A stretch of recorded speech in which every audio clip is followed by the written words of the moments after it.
अस्सलाम वालेकुम, कैसे हैं आप सब। तो आज हम बात करने जा रहे हैं एक्सरसाइज 5.2 के क्वेश्चन नंबर 4 की। मेरे पास ये क्लास 9th मैथमेटिक्स की बुक है साइंस ग्रुप की, और उसका चैप्टर नंबर 5 चल रहा है जिसका नाम है फैक्टराइजेशन। इस चैप्टर से रिलेटेड बहुत सा सोल्यूशन मैं पहले ही अपलोड कर चुका हूँ अपने चैनल पर, और इस चैप्टर के नेम से मैंने सेपरेट प्लेलिस्ट भी बना दी है, उसका लिंक मैंने डिस्क्रिप्शन में दे दिया है।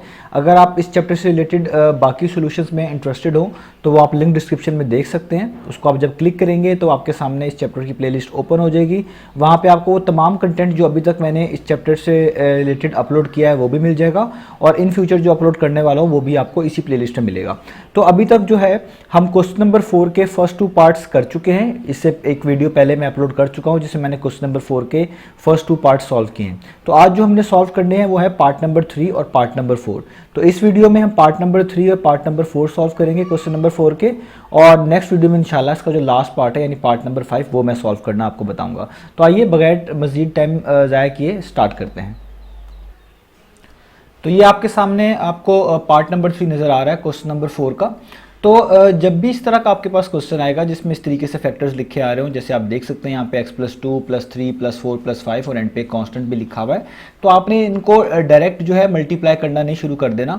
आपने इनमें एक रूल देखना है, एक रूल फॉलो करना है। अगर उस रूल के मुताबिक आप चलेंगे तो आपका ये क्वेश्चन बहुत जल्दी और आसानी से सॉल्व हो जाएगा। अगर आप बगैर सोचे समझे इसको मल्टीप्लाई करना शुरू कर देंगे तो ये क्वेश्चन बहुत डिफिकल्ट हो जाएगा और बहुत टफ बन जाएगा, जिसको सॉल्व करना आपके लिए प्रॉब्लम बन जाएगा। तो इस वजह से इस तरह के जो क्वेश्चन आते हैं इसमें आपने एक चीज़ को नोटिस करना है, वो क्या है। आप देखिए इधर जो कांस्टेंट्स आ रहे हैं वो कौन कौन से हैं। यहाँ पे आप देखें फर्स्ट वाला जो आपके पास एक्सप्रेशन है इसमें 2 एज अ कांस्टेंट है, दूसरे में 3 है, तीसरे में 4 है और चौथे में 5 है। आपने इनकी पेयरिंग बनानी है। पेयरिंग किस तरीके से बनानी है, कौन से दो पेयर्स को जमा किया जाए जिनको ऐड करने से बिल्कुल सेम नंबर्स मिलें। जैसे मैं आपको बताता हूँ, यहाँ पे अगर आप 4 और 3 को देखें, अगर आप यहाँ पे 4 और 3 को देखें, 4 और 3 को ऐड करने से क्या मिलता है हमें 7। इसी तरीके से अगर आप 2 और 5 को देखें, यहाँ पे 2 और यहाँ पे ये वाला 5, तो 5 + 2 कितना होता है, ये भी होता है 7। तो देखिए अगर इन दो पेयर्स को जमा किया जाए x+5 और x+2, इन दोनों को जमा किया जाए तो इनके जो कांस्टेंट्स हैं वो भी ऐड होकर 7 देते हैं। और अगर जो सेंटर वाली दो टर्म्स हैं यानी x+3 और x+4, इनके कांस्टेंट्स को ऐड किया जाए तो ये भी 7 देते हैं।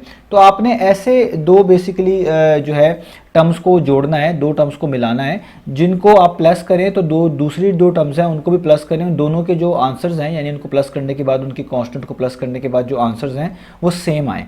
तो इससे पता चलता है कि आपको x+2 को किससे मिला लेना चाहिए, x+5 से, और x+3 को मिला लेना चाहिए x+4 से। मेरा कहने का ये मतलब है आप इस सवाल को इस तरह लिख लेंगे, एक दोबारा स्टेट कर देंगे कि एक बार आप लिख लेंगे पहले x+2 और इसको आपको किसके साथ मिलाना है, इसको मिलाना है x+5 से, क्योंकि 5 + 2 7 होता है। इधर आ जाएगा x+5, और नेक्स्ट वाले तो जो दो हैं वो तो खुद आगे पीछे लिखे हुए हैं तो वो उसके आगे लिख दें, यानी आगे आप लिख दें x+3 और उसके आगे आप लिख दें x+4 और एंड पे आप मेंशन कर दें -15। तो ये वाला स्टेप बहुत इंपॉर्टेंट है। ये वाला स्टेप करने से आपका जो क्वेश्चन है बहुत आसान हो जाएगा। हम इसमें कोई ना कोई चीज़ लेट कर पाएंगे और इसको इजीली सॉल्व कर पाएंगे। अगर इसके अलावा आप डायरेक्ट मल्टीप्लाई करेंगे तो आपके लिए मुश्किल आएगी। तो मैंने आपको बता दिया, आपने इस तरीके से पेयर बनाने हैं कि जो कॉन्स्टेंट्स हैं उनको ऐड करने के बाद नंबर्स जो आंसर मिल रहा हो वो सेम हो। तो अब आप देख सकते हैं 2 + 5 भी 7 होता है और 3 + 4 भी 7 होता है। मैंने उसी के लिहाज से इनको आपस में जो है ना यहाँ पे अरेंज करके लिख दिया है। अब आपने इनको मल्टीप्लाई करवा देना। तो जैसे अब मैं यहाँ पे x+2 को x+5 से मल्टीप्लाई करूँगा तो आपको मल्टीप्लाई करना आ गया होगा कि x को पहले x से भी मल्टीप्लाई कराऊंगा और +5 से भी करवाऊंगा। तो x टाइम्स कितना हो जाएगा, ये हो जाएगा x²। x को +5 से करूंगा ये कितना हो जाएगा, ये हो जाएगा 5x। इसी तरीके से +2 की बारी है, +2 को भी x से और 5 से भी, तो +2 को x से करूंगा तो ये आ जाएगा +2x, और +2 को 5 से करूंगा तो ये आ जाएगा 10। और यहाँ पे मैं ब्रैकेट्स लगा दूंगा क्योंकि मैंने दो को मल्टीप्लाई करवा दिया। इसी तरीके से इन दो को भी मल्टीप्लाई करवाऊंगा तो x टाइम्स कितना हो जाएगा, ये हो जाएगा x²। x को +4 टाइम्स करूंगा तो ये कितना हो जाएगा, ये हो जाएगा 4x। इसी तरीके से +3 की बारी, +3 को x टाइम्स करूंगा तो ये कितना हो जाएगा +3x, और +3 को +4 से मल्टीप्लाई कराऊंगा तो 3 4 टाइम्स होता है 12, तो यहाँ पे आ जाएगा 12। और ये वाला जो -15 है ये वैसे का वैसे ही रहेगा। अब इनको फर्दर सॉल्व करते हैं तो 5x + 2x जो है सॉल्व हो जाएंगे। वो होते हैं 5 + 2 कितने होते हैं, वो होते हैं 7, और x साथ लगाना पड़ेगा, यानी ये हो जाएगा 7x, और साथ आपको लिखना पड़ेगा +10। यहाँ पे आपको ब्रैकेट्स डाल देनी है। आगे इसी तरीके से x² वैसे लिख लें, और 4 + 3 भी कितने होते हैं, वो भी होते हैं 7, तो आगे x आएगा यानी 7x और +12 लिख देना है। और यहाँ पे भी आपने आगे -15 को वैसे ही उतार देना है। अब आप देख सकते हैं यहाँ पे कि कुछ ना कुछ पार्ट जो है आपका सेम है, कुछ ना कुछ पार्ट आपका क्या है यहाँ पे सेम है। यहाँ पे भी एक्स स्क्वायर प्लस 7x आ रहा है और यहाँ पे भी एक्स स्क्वायर प्लस 7x आ रहा है। ये जो हमने ऊपर अरेंजमेंट की थी दो डिफरेंट टर्म्स को साथ मिलाकर लिखा था, तो वो इसी वजह से की थी कि यहाँ पे कोई ना कोई चीज़ सेम बने। तो देखें यहाँ पे आप देखें एक्स स्क्वायर प्लस 7x है और यहाँ पे भी एक्स स्क्वायर प्लस 7x है। तो इस तरह के क्वेश्चन मैंने आपको पार्ट नंबर 1 और पार्ट नंबर 2 में करना बताया है कि जब भी आपके पास इस तरह की दो एक्सप्रेशन आ रही हों जिसमें कुछ ना कुछ चीज़ सेम हो तो आप उसको लेट कर लेते हैं। तो हम यहाँ पे लेट कर लेंगे जो चीज़ इनमें सेम है, यानी हम लेट कर लेंगे y is equal to x square plus 7x। मैंने इस एक्स स्क्वेयर प्लस 7x का नाम क्या रख लिया खुद से y। और आप कोई भी वेरिएबल यहाँ पे यूज़ कर सकते हैं, बस वो वेरिएबल ऐसा होना चाहिए जो यहाँ पे क्वेश्चंस में अपीयर ना हो रहा हो। जैसे यहाँ पे x में है तो मैंने इसलिए y लिख लिया है, अगर ये y में होता तो मैं y के अलावा कोई और वेरिएबल यूज़ करता। तो अब मैंने इसको जस्ट पुट कर देना है, तो जहाँ पे एक्स स्क्वेयर प्लस 7x है वहाँ पे आप y लिख लें। तो ये पहली वाली जो आपके पास एक्सप्रेशन है ये बदल जाएगी इस तरीके से y प्लस 10। जो दूसरी वाली एक्सप्रेशन है इसमें भी एक्स स्क्वायर प्लस 7x की जगह पे y आ जाएगा, तो यहाँ पे आप लिख लें y, आगे आ जाएगा प्लस 12 और एंड पे क्या आ जाएगा आपके पास माइनस 15। अब आपने इनको जस्ट मल्टीप्लाई करना है, तो y टाइम्स कितना हो जाएगा, ये हो जाएगा y स्क्वायर, y 12 टाइम्स कितना हो जाएगा, ये हो जाएगा 12y। और अब 10 की बारी, 10 को y टाइम्स करूँगा तो कितना हो जाएगा, ये हो जाएगा 10y। और 10 को 12 से मल्टीप्लाई करूँगा तो 10 12 टाइम्स हो जाएगा 120 और एंड पे आपके पास माइनस 15 वैसे का वैसे ही रहेगा। अब इसको फर्दर सॉल्व करना है हमने, तो ये हमारे पास स्टार्ट में जो ये y स्क्वायर है ये तो वैसे का वैसे ही आएगा और 12 में 10 ऐड कर दें तो ये आपके पास बन जाएगा 22y। और अब आपने 120 में से क्या निकालने हैं, 15 माइनस करने हैं। 120 माइनस 15 लिखा हुआ है तो आपको पता है ये आ जाएगा आपके पास 105 और यहाँ पे साइन बड़ी वैल्यू का 120 के पीछे प्लस का साइन है तो यहाँ पे भी क्या आएगा, प्लस का साइन। तो यहाँ तक हमने सॉल्व कर लिया। अब आप देख सकते हैं ये स्टैंडर्ड फॉर्म बन गई है क्वाड्रेटिक इक्वेशन की। अब इसको फर्दर सॉल्व करने के लिए आपको मेथड पता है, हम यूज़ करते हैं मिड टर्म ब्रेक। हम मिड टर्म ब्रेक करेंगे और उसकी मदद से इसको आसानी से सॉल्व कर लेंगे। अब मिड टर्म ब्रेक आपको करनी आ गई होगी। मैंने 5.1 के स्टार्ट से लेकर जो पहले 3 क्वेश्चन हैं एंड तक, वहाँ तक मैंने आपको मिड टर्म ब्रेक सिखाई है बहुत मरतबा। तो अगर आप इंटरेस्टेड हो तो आप वो वाली वीडियोस देख सकते हैं, उसमें मैंने मिड टर्म ब्रेक को बड़ा डिटेल से एक्सप्लेन किया है, तो आपको वो चीज़ें समझ आ जाएंगी। तो अब यहाँ पे हम इसकी मिड टर्म ब्रेक करने लगे हैं। तो आपको पता है मिड टर्म ब्रेक में सबसे पहला स्टेप क्या होता है कि जो भी y स्क्वायर के साथ लिखा होता है उसको लास्ट वाले कांस्टेंट से मल्टीप्लाई करते हैं। y स्क्वायर के साथ कुछ भी नहीं लिखा हुआ है, इसका मतलब 1 कंसीडर करेंगे, तो 1 को हम मल्टीप्लाई करेंगे लास्ट वाले नंबर से, यानी 105 से। 1 मल्टीप्लाई बाय 105, तो आपको पता है ये किसके इक्वल आएगा, ये 105 के इक्वल आएगा। उसके बाद हम ये करते होते थे कि हमें 2 नंबर ढूंढने होते थे जिनको मल्टीप्लाई करने से 105 ही मिले, और उन्हीं 2 नंबर्स को प्लस या माइनस कर लेने से हमें मिडिल टर्म मिले। मिडिल टर्म बोलते थे जो यहाँ पे y के साथ लिखी हुई है, यानी 22 प्लस 22, या खाली आप इसको यहाँ पे लिख लें 22। अब हमने ऐसे 2 नंबर्स ढूंढने हैं जिनको मल्टीप्लाई करके 105 आए और उन्हीं 2 नंबर्स को प्लस या माइनस करने से 22 हमारे पास आए। तो वो बहुत आसान है, क्योंकि आप 105 को जब आप 7 पे डिवाइड करेंगे, 105 को अगर आप 7 पे डिवाइड करें तो आपको आंसर मिलता है 15।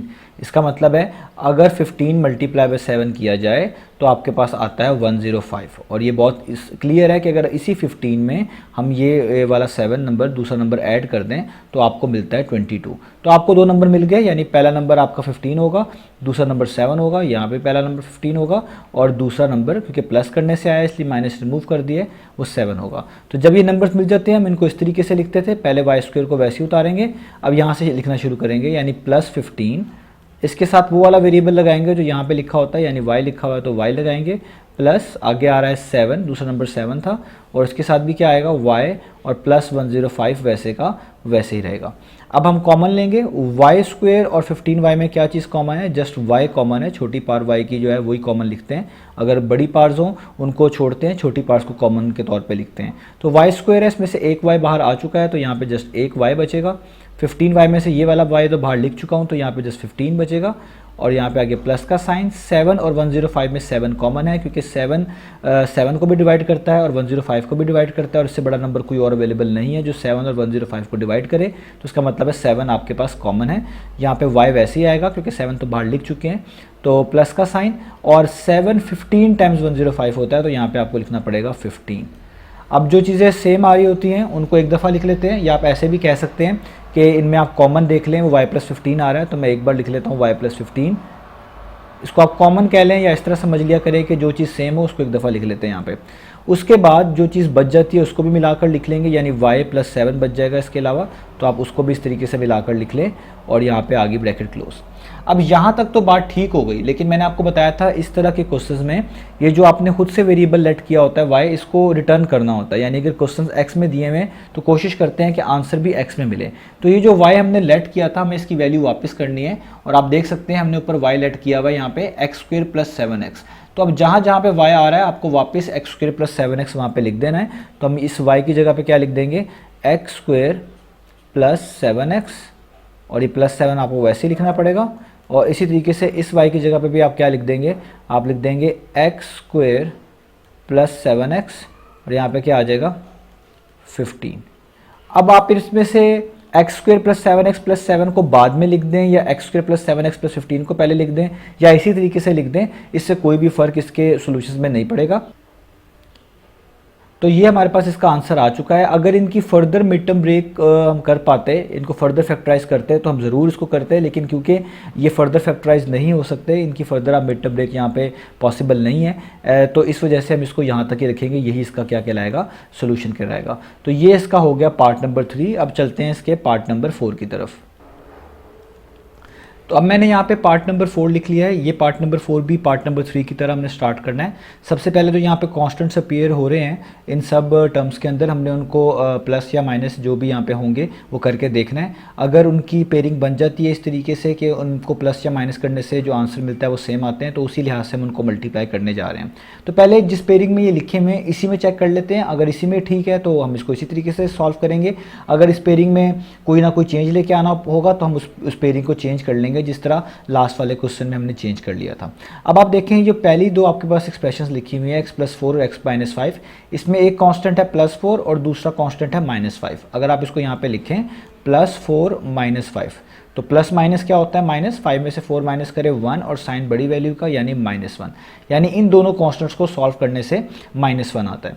अब इसी तरीके से इन दो कॉन्स्टेंट्स को भी सॉल्व करके देख लेते हैं। ये लिखा हुआ है +6 और -7, मैं यहाँ पे नीचे लिख देता हूँ +6 और -7, तो प्लस माइनस माइनस होता है, 7 में से 6 माइनस करें 1, और साइन बड़ी वैल्यू का यानी 7 के पीछे माइनस है, तो यहाँ पे भी क्या आता है -1। तो आप देखें ये दोनों के आंसर्स क्या आए सॉल्व करने के बाद, सेम आए। इसका मतलब ये जिस अरेंजमेंट में पहले लिखे हुए हैं वही आपके लिए बेहतरीन है। अगर ये सेम ना आ रहे होते तो इस x+4 को किसी और के साथ मिलाकर लिखते और x-5 को किसी और के साथ मिलाकर लिखते और फिर चेक करते कि क्या कॉन्स्टेंट सेम आए हैं या नहीं आए। आ जाते तो फिर उसी अरेंजमेंट में उसको फर्दर सॉल्व करते। क्योंकि ये पहले से ही अपनी अरेंजमेंट में बिल्कुल ठीक लिखे हुए हैं, इसलिए हमें इनको फर्दर जो है अरेंज करने की ज़रूरत नहीं है। तो अब हम इसको जस्ट स्टार्ट करेंगे, यानी हमने इनको इसी तरीके से मल्टीप्लाई करवाना है जिस अरेंजमेंट में ये लिखे हुए हैं। तो पहले x+4 को x-5 से मल्टीप्लाई करवाना है, तो मैं करवाने लगा हूँ। x को x से भी करवाना पड़ेगा, x को -5 से भी करवाना पड़ेगा। तो x टाइम्स कितना हो जाएगा, वो हो जाएगा x², x-5 टाइम्स कितना हो जाएगा, वो हो जाएगा -5x। अब +4 की बारी, +4 को x से करवाएंगे तो ये हो जाएगा 4x। इसी तरीके से प्लस माइनस माइनस 4 5 टाइम्स कितना हो जाएंगे, वो हो जाएंगे 20। यहाँ पे भी ब्रैकेट्स आ जाएंगी और यहाँ पे भी आ जाएंगी। आगे फिर ब्रैकेट लगानी है। अब इस x को x-7 से मल्टीप्लाई करवाएंगे तो x टाइम्स कितना हो जाएगा, x², x-7 टाइम्स कितना हो जाएगा, -7x। अब 6 की बारी, +6 को x से मल्टीप्लाई करवाएंगे तो ये हो जाएगा +6x, और प्लस माइनस माइनस, तो आपको पता है 6 7 टाइम्स कितना होता है, वो होता है 42। तो मैं यहाँ पे लिख लूँगा 42, ब्रैकेट क्लोज, और एंड पे 504 आपको वैसे का वैसे ही लिखना पड़ेगा। अब इनको फर्दर सॉल्व करते हैं। ये हो जाएगा x², ये -5 है, ये +4 है, ऊपर भी किया है, -5 + 4 कितना आता है, -1 आता है। तो ये यहाँ पे भी लिखना है, -5 + 4 कितना होगा, +- 5 में से 4 कम करेंगे तो 1 आएगा, साइन बड़ी वैल्यू का लगाना पड़ेगा, तो आप कह लें -1x आएगा। आप 1x लिख लें या खाली x भी लिख लें तो भी बात ठीक है। आगे यहाँ पे आपके पास आएगा -20, वैसे का वैसे। इसी तरीके से यहाँ पे -7 में +6, ये भी ऊपर कर चुका हूँ, -1 आता है, प्लस माइनस माइनस होता है, 7 में 6 माइनस करेंगे 1, साइन बड़ी वैल्यू का यानी 7 के पीछे वाली वैल्यू का यानी माइनस।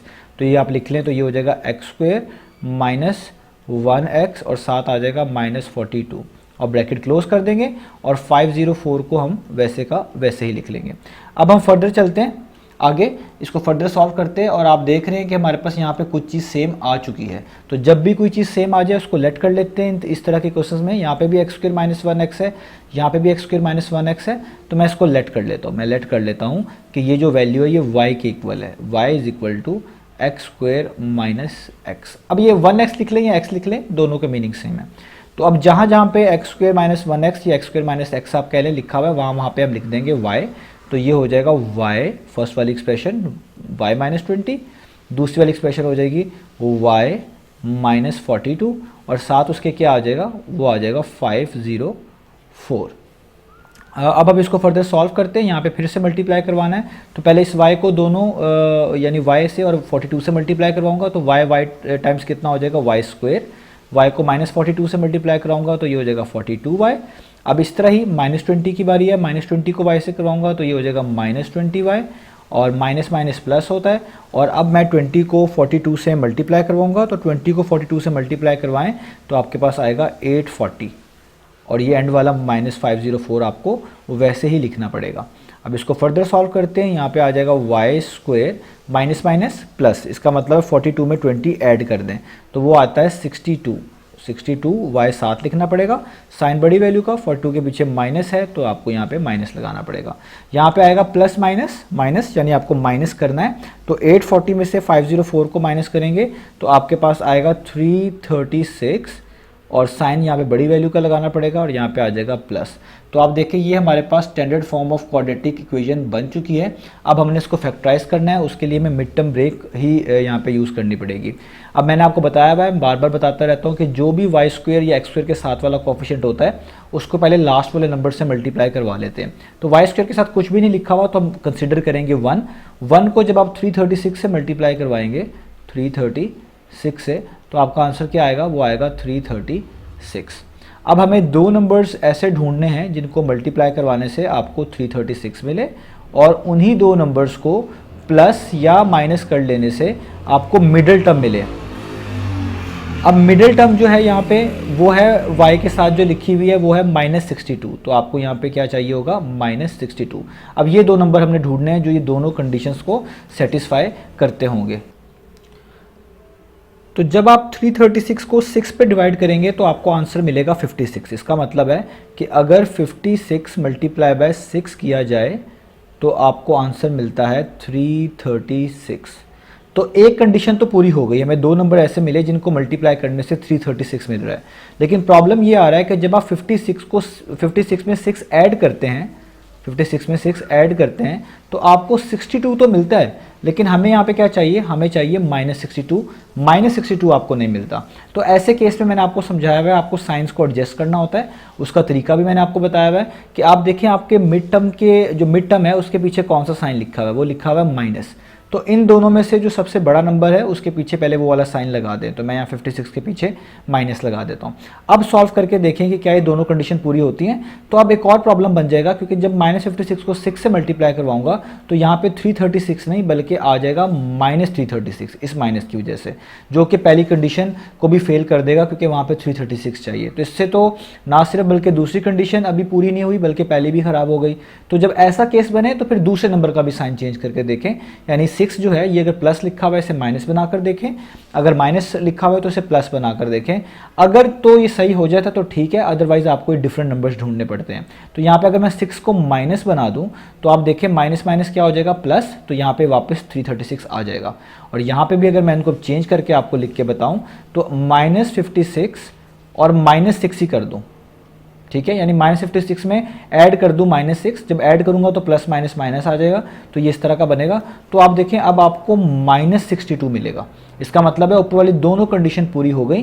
पहला वाला नंबर 56 है यानी -56 है, दूसरा वाला -6 है और इसको मैं यहाँ पे इस तरीके से लिख लूँगा -56 -6।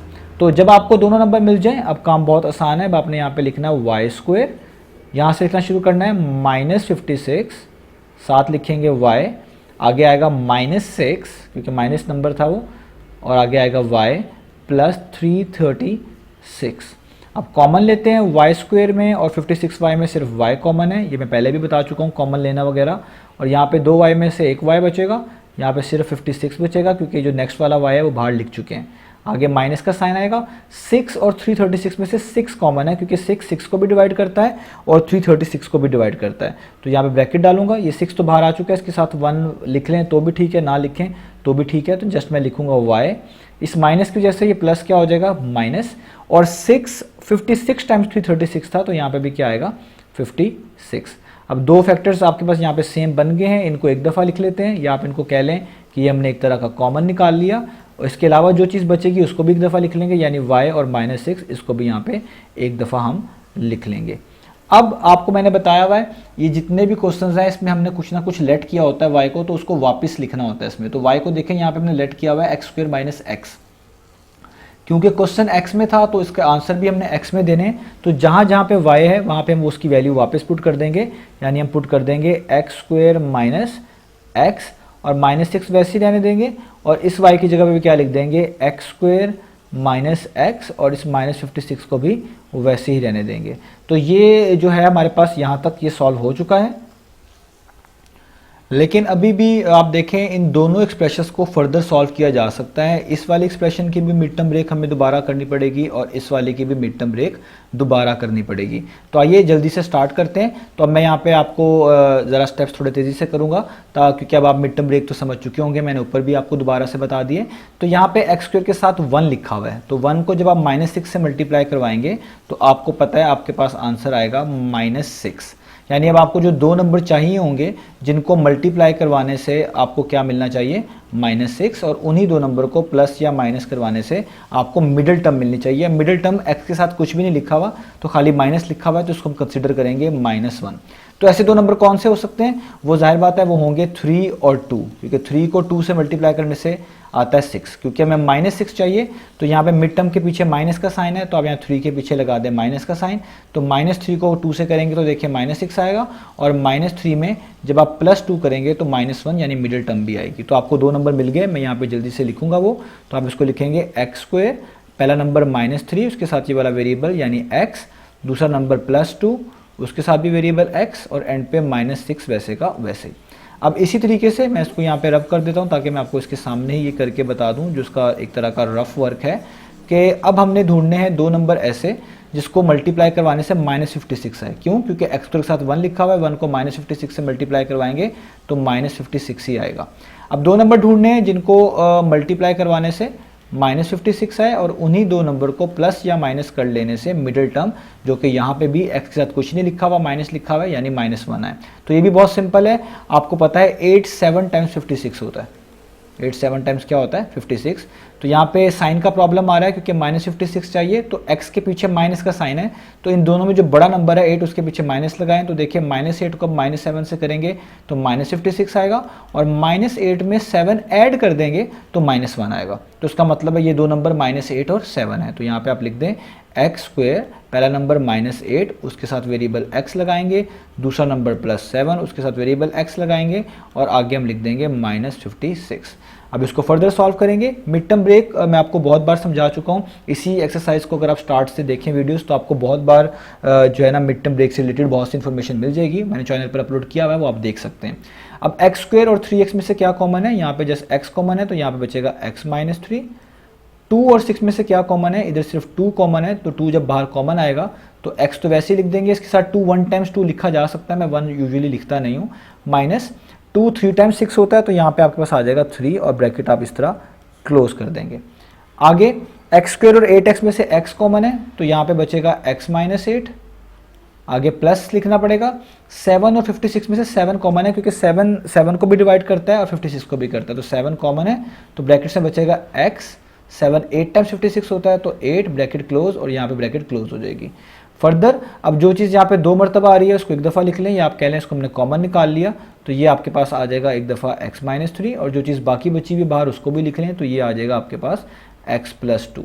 इसी तरीके से आप यहाँ पे भी जो चीज़ 2 दफ़ा आ रही है उसे कॉमन के तौर पे लिख लें, यानी आप उसको एक बार लिख लें x - 8, और जो चीज़ कॉमन लेने के बाद या इस तरह लिखने के बाद बच गई है उसको भी एक दफ़ा लिख लें, यानी x + 7। तो ये हमारे पास इसका फाइनल आंसर है। अब इस आंसर को डिफरेंट वे से लिखा जा सकता है, हो सकता है आप इसको पहले इस तरीके से लिख लें, मतलब ये आंसर भी ठीक है कि अगर आप x - 8 पहले लिख लें, उसके बाद x + 7 लिख लें, उसके बाद आप x - 3 लिख लें, और उसके बाद आप x प्लस 2 लिख लें। तो आप इनकी ऑर्डर कुछ भी रख लें, यानी इनकी अरेंजमेंट कुछ भी लिख लें, यानी कोई किसी भी एक्सप्रेशन को पहले लिख लें या बाद में लिख लें। मल्टीप्लाई क्योंकि ये सारे हो रहे हैं तो इससे कोई भी फर्क नहीं पड़ता, ये दोनों के दोनों आंसर्स क्या हैं, करेक्ट हैं। तो यहाँ तक हम रखते हैं, ये हमारे दोनों पार्ट्स हो गए। इंशाल्लाह नेक्स्ट वीडियो में इसका नेक्स्ट पार्ट करेंगे। तो ये था हमारे पास एक्सरसाइज 5.2 का क्वेश्चन नंबर 4।